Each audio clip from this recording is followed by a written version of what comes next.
Sri Ram's IAS, serving the nation since 1985. अब offline हो या online, we are the lifeline.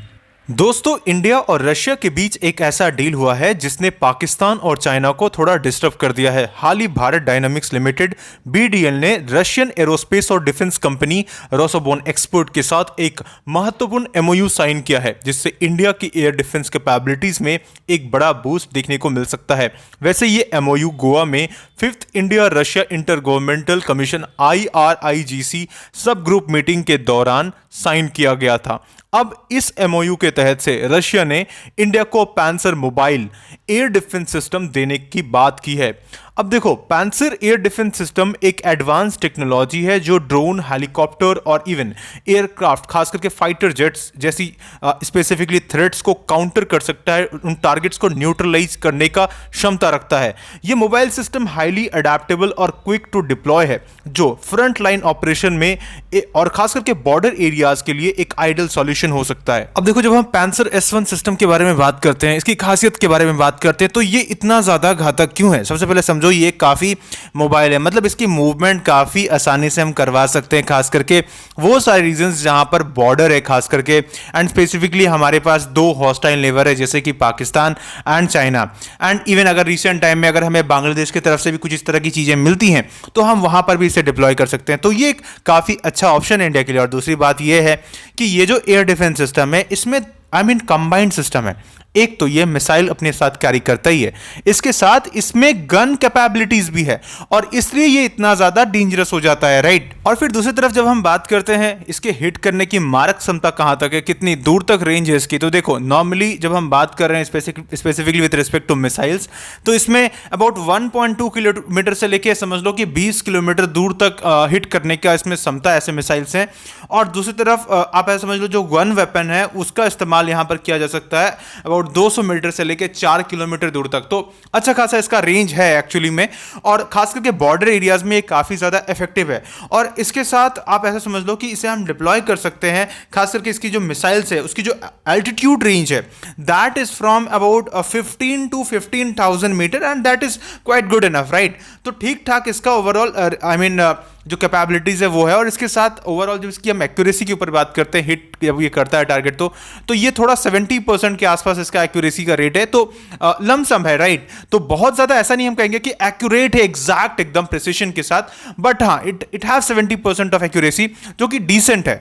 And let me tell you, one of the advantageous part of it is actually it can also handle up to 4 targets simultaneously and engage objects moving at a speed of up to about समझ लो कि 1000 meters per second। तो आप ऐसे समझ लो कि 1 kilometre पर second की speed से जो भी चीज अगर आ रहा है सामने से, तो it can actually hit, right. और इसलिए यहां पर ये थोड़ा इफेक्टिव होता है क्योंकि 4 टारगेट को एक साथ साइमल्टेनियसली हिट करने का मार्क क्षमता रखता है। तो that's why it is very effective and ये डील डेफिनेटली अभी तो MOU स्टेज में है। अगर जाके ये डील फाइनलाइज होता है तो it will be a big achievement specifically with respect to our defence capability and air defence system. वैसे दोस्तों, जब भी हम बात करते हैं एयर डिफेंस सिस्टम के बारे में, तो अक्सर हमारे माइंड में सबसे पहले हिट करता है डेफिनेटली इजराइल का लेट्स से आयरन डोम या फिर डेविड स्लिंग। दूसरी तरफ हमारे पास में we have that THAAD for USA, इस तरीके से S-400, S-500 फॉर रशिया। तो इस तरह की कुछ मेजर एयर डिफेंस सिस्टम के बारे में तो हम जानते हैं, राइट। लेकिन क्या इसी तरीके से हमारे पास भी क्या इस तरह का खुद का कुछ है? तो definitely we also have that is BMD program, that is ballistic missile defence system. अब ये कैसा है, ये इसका मतलब समझो। सबसे पहले देखो, BMD is basically a system where जहां पर एरियल अटैक हो रहा है, लेट से हमारे ऊपर ड्रोन से या फाइटर जेट से या बैलिस्टिक या क्रूज मिसाइल से हो रहा है, तो हम उसे एयर में ही रोकने की कैपेबिलिटी रखते हैं। That is what is a BMD system. अब इसके अंदर में व्हाट वी हैव एक्चुअली दो फेज है, फेज 1 और फेज 2। फेज 1 के अंदर हमारे पास कुछ ऐसे मिसाइल्स है जो उस तरह के मिसाइल्स को या लेट से टारगेट्स को इंटरसेप्ट कर सकते हैं जो कि 2000 किलोमीटर दूर के रेंज से आ रही हैं, ठीक है। अब इसके अंदर हमारे पास 3 लेयर है। What we have is basically Prithvi air defence system PAD, we have Ashwin advanced air defence system AAD, we have Swordfish radar that is long range tracking radar are developed by that is BMD system only. और दूसरी तरफ हमारे पास phase 2 है। अब India already phase 1 को successfully test कर चुका और ये डिप्लॉयड है। और इस बीच हमने सुना है कि S400 भी हमारे पास, इसके 3 बैटरीज हैं।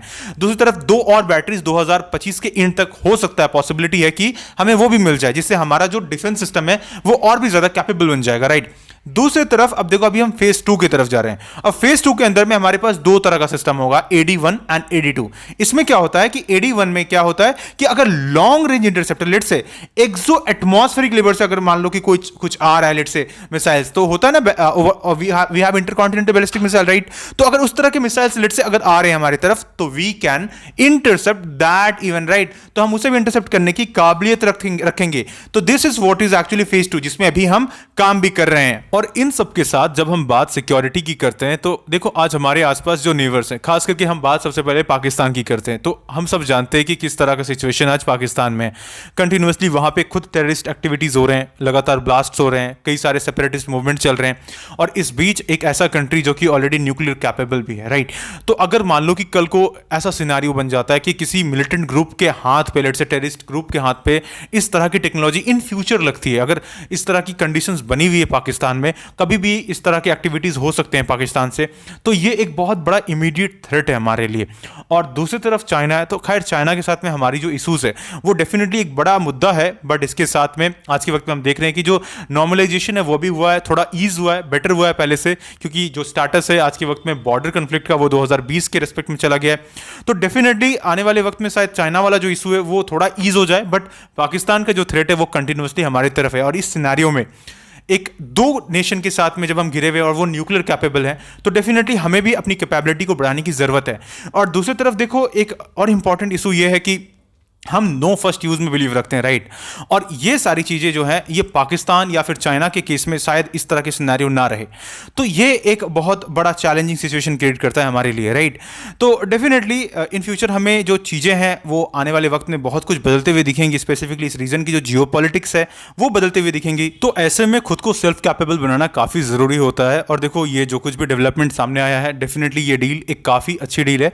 एंड बहुत दिन बाद हमें ऐसा देखने को मिला, इंडिया और रशिया के बीच में डील हुआ है आफ्टर S400, तो it's a good news for us, specifically for India Russia relationship. तो इन फ्यूचर जो कुछ भी इससे अपडेट्स आएगा, will definitely provide you, and for that what you need to do is to subscribe Shriram's IAS channel. And at last, may God bless you all.